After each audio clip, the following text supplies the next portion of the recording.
너는 마땅히 노는 것이 가장 즐겁다라고 써야 할 것이다. 독서가 어찌 너의 즐거움이 될 수 있겠느냐.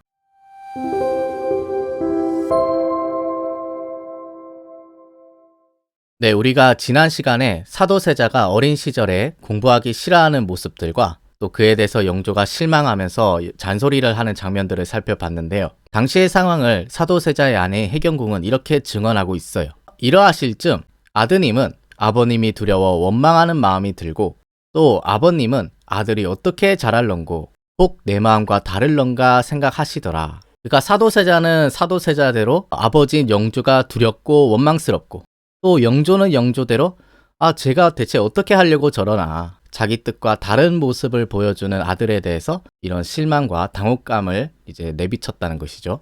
그러면서 또 해경궁은 이런 말을 합니다. 점점 서먹하게 지내시다가 한 번 만나면 부왕께서는 자애보다 꾸중이 앞서시고 아드님께서는 한 번 뵙는 것도 조심하여 그 사이 부자분 사이가 자연 멀어지게 되었다. 당시 영조가 아들을 얼마나 꾸중을 했는지 세자께서 부왕에 대한 친애보다 두려움이 더하여 10살 된 아기로서 감히 부왕과 마주 앉지도 못하고 신하들처럼 몸을 옹송그려 뵙던 것이 어찌 그리 과하신가 싶더라. 아버지와 감히 마주 앉지도 못하고 몸을 옹송그려서 영조를 만났다는 거예요. 사실 영조가 굉장히 화가 많은 임금인데요. 예를 들어 서명균이라는 신하는 영조의 성품에 대해서 이런 직언을 한 적이 있어요. 전하께서는 평소 감정을 절제하지 못하시는 점이 많으니 전하께서 스스로 성찰하셔서 힘쓰시길 바랍니다. 그리고 또 나중에 이천보라고 하는 신하도 전하께서는 간혹 기쁨과 노여움이 폭발하게 되면 평정을 잃을 뿐만 아니라 기혈이 상할 염려가 있습니다. 그래서 영조가 화를 한번 내면은 얼마나 무서운지 신하들도 감당을 못했는데요. 한 예로 영조실록엔 이런 기록이 있습니다. 임금이 진노하여 큰 소리로 신하들을 꾸짖었다. 책상을 치며 오열하니 신하들이 두려워 떨며 허둥지둥 물러났다. 이 영조의 불같은 성격을 잘 보여주죠. 얼마나 화가 났는지 책상까지 치면서 오열했다는 거예요. 그래서 이런 영조의 좀 화가 많은 기질에 대해서는 영조 본인도 인정을 하고 있는데요. 영조가 자신의 병에 대해서 이런 말을 합니다. 나의 가장 큰 병은 첫 번째도 심기이고 두 번째도 심기이다. 그래서 많은 학자들이 영조의 이런 불같은 성품이 이 사도세자와의 관계에서 많이 부작용으로 나타났을 것이다 라고 예상을 하고 있어요. 근데 당시 사도세자는 영조의 이런 불같은 성격과는 좀 달랐어요. 한중록에는 두 사람의 성품 차이를 이렇게 설명하고 있습니다.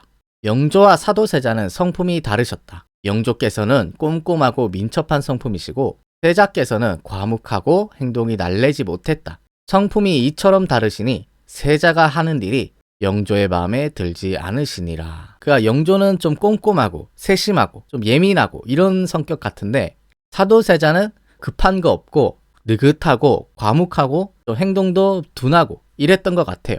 그러다 보니까 좀 영조 마음에 그게 좀 답답하게 느껴지는 부분이 있었겠죠. 이런 두 사람의 성품 차이가 잘 드러나는 장면들이 있는데요. 한중록에는 이런 기록이 있습니다. 영조가 신하들이 많이 모인 자리에 굳이 세자를 불러 글뜻을 물어보는데 아기로서는 자세히 대답할 수 없는 부분까지 캐물어 보셨다. 그래서 사도세자가 좀 대답을 잘 못하면 영조가 매우 답답해했다고 합니다. 세자가 평소 묻는 말씀에 즉시 응대치 못하셔서 머뭇거리면 영조께서 매양 갑갑해 하시니 이것이 또한 큰 원인이었다. 아까 세자는 좀 성품이 느긋하고 좀 민첩하지 못하다고 했잖아요. 그래서 세자가 대답을 머뭇할 때마다 영조가 답답해 했다는 거죠. 근데 세자가 대답을 잘 못할 수도 있는데 영조는 거기에 대해서 꾸중을 하고 또 심하게 질책을 했다고 합니다. 세자가 대답을 잘 못하면 영조께서는 남보는 데서 꾸중도 하고 흉도 보시니 마침내 세자가 천성을 잃게 되었다. 이런 원통한 일이 어디 있으리요. 감수성 예민한 청소년기에 그 사람들 많이 모인 곳에서 무안을 주고 핀잔을 주고 꾸중을 하고 이런 일이 반복되다 보니까 세자가 위축되고 두려움을 갖게 되고 마침내 천성까지 잃게 되었다는 게 해경궁의 생각입니다. 그럼 이제 조선왕조실록에 기록된 영조와 사도세자의 문답을 한번 살펴볼 건데요. 두 사람의 문답 중에서 하나 눈에 들어온 장면이 있어서 소개해 드릴까 합니다. 이 기록은 영조 23년 11월 11일의 기록인데 하루는 영조가 사도세자를 불러서 공부를 하다가 이런 질문을 던져요. 한나라 제왕 중에서 너는 누가 뛰어나다고 생각하느냐? 한나라에 여러 황제들이 있는데 너는 그 중에 어떤 왕이 제일 뛰어나다고 생각하냐? 라고 물었더니 사도세자가 이렇게 말합니다. 문제입니다. 문제는 조선시대 많은 양반들이 성군으로 꼽는 황제거든요. 그래서 상당히 무난하게 대답을 잘했다고 할 수 있겠습니다. 그런데 사도세자의 이 대답에 대해서 영조가 꼬투리를 잡는데 이렇게 말을 해요. 내가 어찌 너를 모르겠느냐. 너의 기질로 보아 분명 무제를 훌륭하다고 생각할 것이다. 여기에 무사할 때 무자인데 그런 정복군주인 무제를 너는 더 좋아할 것 같은데 왜 문제라고 대답하느냐. 내가 너를 모를 줄 아느냐. 이렇게 핀잔을 주는 거예요. 그러면서 영조가 또 이렇게 말을 해요. 너는 수성의 임금이니 문제를 배우는 것이 가하다. 너는 이 점을 경계해라. 그러니까 그런 정복군주인 무제를 배우지 말고 너는 문제를 배워야 된다. 무예보다는 공부, 독서 이런 데 더 관심을 둬라. 이런 말이겠죠. 근데 영조의 이 문제와 무제에 대한 훈계는 이날만 있었던 게 아니에요. 또 다른 날에도 영조가 사도세자에게 똑같은 질문을 합니다. 너는 문제와 무제 중에 누가 더 훌륭하다고 생각하느냐? 그래서 저번에 영조가 문제를 배우라고 했었죠. 그래서 사도세자가 이번에도 문제가 더 훌륭합니다. 문제를 배우겠습니다. 이렇게 대답을 해요.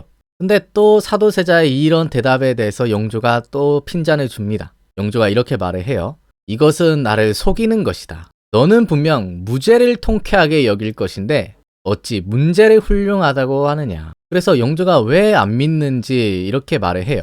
내가 항상 무제로 너를 훈계했는데 최근 네가 쓴 시 가운데 호랑이가 울부짖으니 바람이 크게 분다 라는 구절을 보고 기상이 지나치단 걸 알았다. 사도세자가 이 즈음에 시를 썼는데 그 시에 호랑이가 울부짖으니 바람이 크게 분다라고 하는 구절이 있었던 거예요. 근데 영조는 그 구절을 보고 이거는 뭔가 기운이 호방하고 좀 호탕하고 좀 상무적인 이런 느낌이 있다는 거예요. 그러니까 너는 분명히 문제가 아니라 정복군주인 무제를 더 좋게 여길 것이다. 이렇게 사도세자를 걸고 넘어지는 겁니다. 사도세자가 이제 시도 마음 놓고 제대로 못 쓸 것 같아요. 이런 영조의 우려대로 사실 사도세자는 문제보다는 무제에 더 가까운 군주상이었어요. 사도세자의 이런 무인적인 기질은 정조가 쓴 현룡원 지문에서 찾을 수 있는데요. 이런 기록이 있습니다. 효종이 쓰시던 청룡도가 있었는데 무게가 무거워 무사들도 들지 못하였건만 사도세자는 15, 16살부터 휘두를 수 있었다. 그러니까 그 옛날에 효종 임금이 쓰던 청룡도가 너무 무거워서 힘께나 쓰는 무사들도 못 들었는데 사도세자가 청소년부터 이거를 휘두를 수 있었다는 거예요. 이거는 정조가 약간 과장한 것 같은데 어쨌든 어렸을 때부터 좀 남다른 무인적인 기질을 보여줬다는 거죠. 그리고 또 현룡원 지문엔 이런 기록도 있습니다. 사도세자는 활쏘기와 말타기를 잘하여 활을 쏘면 관역에 반드시 명중하였고 고삐를 잡으면 능숙하게 말을 몰았으며 특히 사나운 말을 잘 길들였다.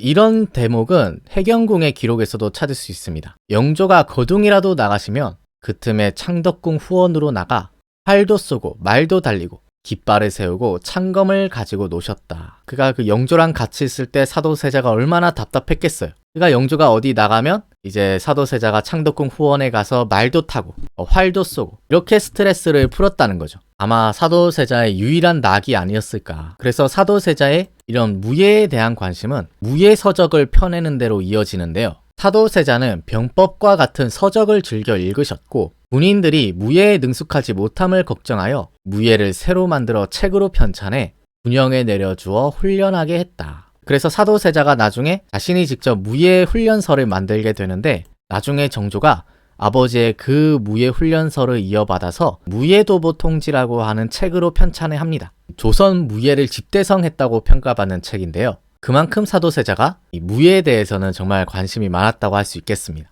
또 사도세자는 국방에 대한 관심도 많았는데요. 평소에 사도세자가 이런 말을 했다고 해요. 우리나라는 동쪽으로는 일본, 북쪽으로는 오랑캐와 마주하고 있다. 지금은 평화롭지만 항상 위험에 대비하는 태세를 갖추어야 한다. 그 일본과 청나라가 우리가 다 전쟁을 치렀던 나라들이잖아요. 임진왜란과 병자호란의 교훈을 잊지 말아야 한다. 항상 대비를 해야 된다. 이런 생각을 사도세자가 갖고 있었고 국방력 강화, 안보 태세에 대한 차원에서 사도세자가 무에 관심을 가졌다 라고 이제 아들인 정조는 우리들한테 말해주려고 하는 거겠죠. 근데 사도세자의 이런 무에 대한 관심을 딱 한 사람이 못마땅하게 생각했는데요. 그 사람은 바로 영조입니다. 영조는 사도세자가 무에 관심을 가지는 것에 대해서 경계했어요. 하루는 영조가 사도세자를 불러서 이런 훈계를 합니다. 네가 후원에 나가서 노는 것만 좋아한다면 벌임금, 주임금과 같은 폭군과 다름없을 것이다. 내가 오늘 이 말을 하는 것은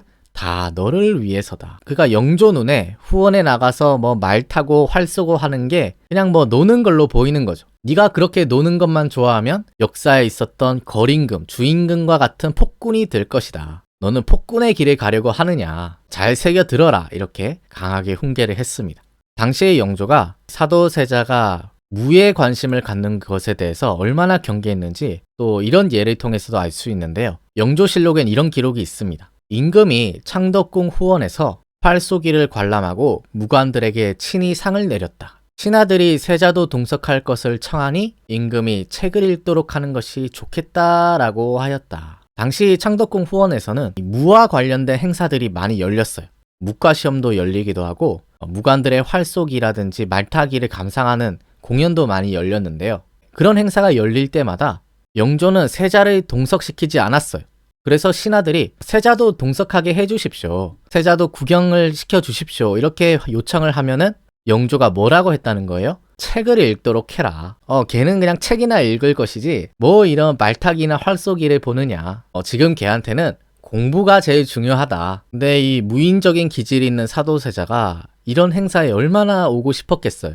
한번 구경 한번 시켜달라고 했을 것 같은데 신하들이 그런 요청을 하면은 영조는 또 이런 말도 했다고 해요. 하필 세자에게 이런 무예 행사를 관람하게 할 필요가 있겠는가. 아들이 갖고 있는 재능, 아들이 잘하는 것, 좋아하는 것을 철저하게 억누르고 오직 공부만을 강요하는 이런 모습들은 너무 심한 게 아닌가 이런 생각도 좀 드네요.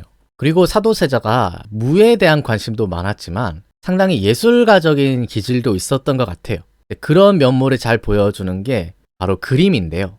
영화에도 연출이 되었지만 사도세자는 그림 그리는 것을 무척 좋아했다고 합니다.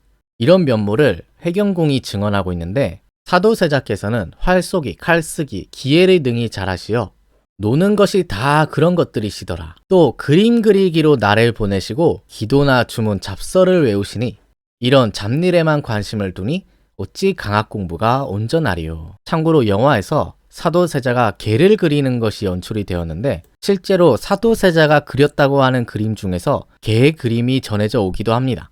이 그림은 국립고궁박물관에 소장되어 있는데요. 사도세자가 그렸다고 예로부터 전해 내려오는 그림이라고 해요.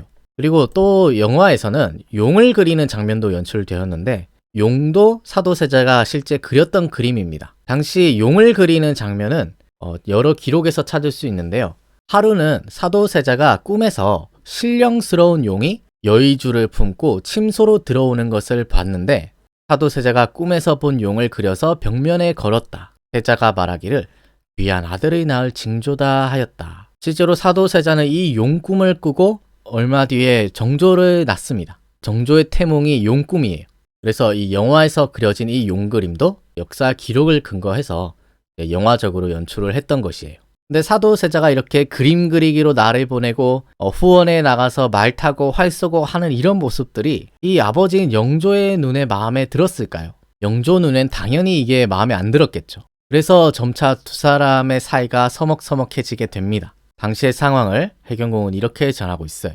영조와 떨어지면 세자는 노름에 몰두하시고 공부도 일정하지 못하시니 부자간 서먹하기가 더 심해졌다. 그래서 당시에 안 좋아진 부자 관계를 잘 보여주는 사료가 있는데 하루는 영조가 세자를 불러서 이런 말을 합니다. 네가 호남으로 내려가는 이의경에게 준 시에서 독서가 가장 즐겁다라고 하였는데 이것은 이의경을 속인 것이다. 이 대사도 영화에 연출이 되었는데요. 당시 이의경이라는 사람이 호남의 지방관으로 내려갔는데 사도세자가 이의경한테 시를 써줬어요. 근데 그 시에 독서가 가장 즐겁다라는 구절이 있었던 겁니다. 근데 영조가 그 사실을 알고 세자한테 너는 지금 이의경을 속인 것이다 이렇게 핀잔을 주는 거예요. 그럼 왜 이의경을 속였느냐 하니까 영조가 이렇게 말을 해요.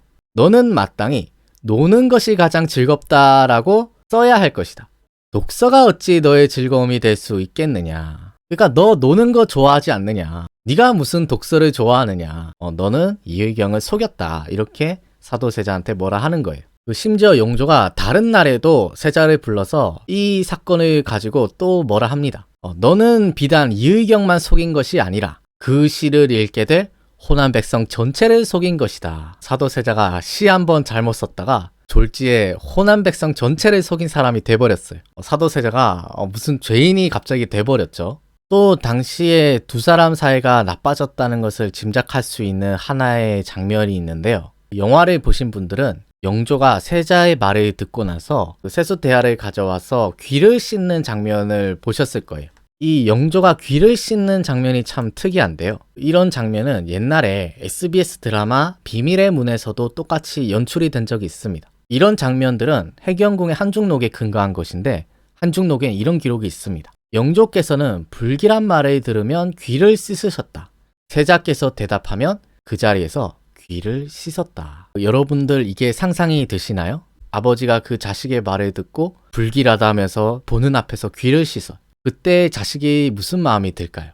자신의 말을 듣고 귀를 씻는 아버지의 모습을 보면서 사도세자는 정말 무슨 생각을 했을까? 그래서 영조의 이런 모습들, 사도세자에 대해서 이렇게 야박한 모습들을 해경궁도 한중록에서는 이렇게 지적을 해요. 아드님이 혹 못 믿어워도 아버님께서 더 사랑을 해주시면 될 것인데 일이 그 지경까지 이르렀으니 사람의 힘으로 어쩔 수 없는 일인가 싶더라. 물론 자식이 마음에 안 드는 부분도 있겠죠. 어떻게 내 마음에 딱 완벽하게 맞을 수 있겠어요. 근데 설령 혹 자식이 자신의 마음에 안 들더라도 혹 못 믿어온 모습이 있더라도 그럴 때일수록 더 아껴주고 더 사랑을 줬으면 어땠을까.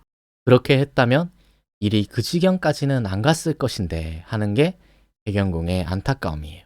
네, 오늘 이렇게 해서 영조와 사도세자 두 부자의 사이가 본격적으로 악화되고 틀어지는 장면들을 살펴봤는데 이런 악순환이 반복되는 과정에서 사도세자에게 한 가지 문제가 생기게 됩니다. 사도세자한테 이 정신적인 이상 증세가 나타나기 시작하는데요. 다음 시간에는 그런 부분들을 실제 사료를 통해 살펴보도록 하겠습니다. 네, 오늘은 여기서 마치겠습니다. 긴 시간 시청해 주셔서 고맙습니다.